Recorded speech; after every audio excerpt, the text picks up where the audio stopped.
So in step 2, in step 1 we learned the proper presentation of air into a duck call. So now we're actually going to try to start making duck sounds. We're going to use that technique and learn to do a quack, the starting of the feed call, and a cluck. So with the quacks, same thing with the air. You're going to come from your throat and you're going to kind of act like you're fogging up glass. And that's going to get you a little deeper sound. So.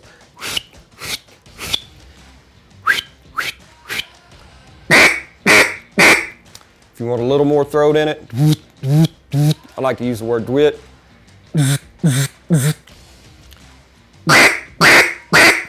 So we go from whistling, blowing straight air, into adding a little voice to it. And once you get that down, we'll start building cadences and strings using proper air presentation and using that basic quack.